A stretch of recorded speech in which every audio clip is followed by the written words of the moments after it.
But anyways, the one thing that we have left to talk about in the what the category is the Texans versus the Jaguars. So we both, in our picks, picked the Jaguars to win. I mean, I thoroughly thought that the Texans were one of the worst teams in football. I still somewhat think that. But they looked pretty impressive against what is a very young and inexperienced Jaguars team. But they looked really good. I mean, they made Trevor Lawrence look like a rookie. That offense was actually able to move the ball really, really well. Oh, yeah.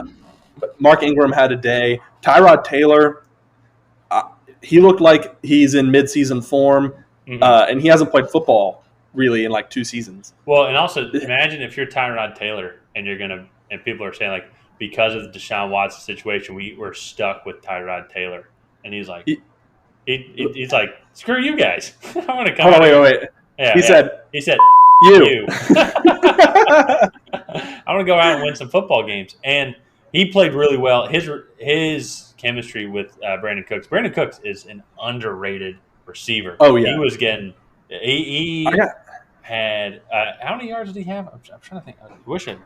A lot. He was on my bench this week in fantasy. He was on your bench. Yeah, but he's going to be. He's the definition of a good receiver one on a horrible team.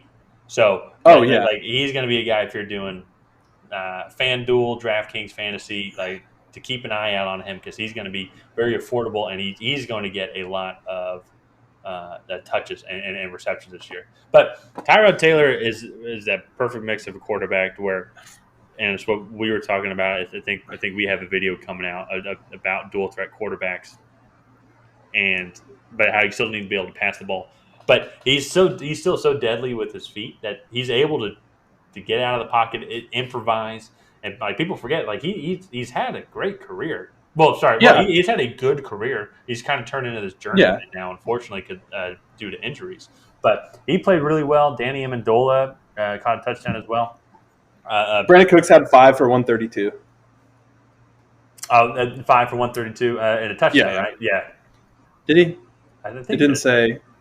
No touchdown. No touchdowns? Oh, okay. Well, he's going to get David Johnson and Danny Amendola caught touchdowns. Oh, that's what it was. Okay. But the Texans look good. And this is one of those where I will be curious to see where these teams are at the next time they play because they don't play each other actually until later in the season, correct? Yeah. But so the biggest thing for me about this game that is the biggest is the fact that the Houston Texans after week 1 are leading their division. Yeah, that's pretty funny. They're leading the division. That. Yeah. But hey, Jacksonville was also 1-0 last year, and I think they were leading the division as well last year. Yeah, and that actually is a pretty similar scenario. Yeah, at this point in the career. Yeah, I mean, I just think, like the team-wise, I think this was an outlier performance for the Houston Texans. Yeah. And I also think that this was the first game for Trevor Lawrence playing full like NFL speed against like a real NFL defense. Yeah. Well, and so Lawrence definitely he had a rookie performance. He had the moments and the drives and the throws that looked astonishing. But then he also made some mistakes. He had the one pick that he threw. I think it was about a 30-yard pass. Did not throw it high enough or far enough. Guy was double, if not triple covered. It was just a poor decision. And that's what's going to come with this year.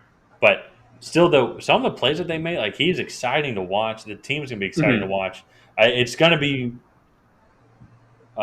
interesting to see where see the growth or regression of these two teams later on into the season.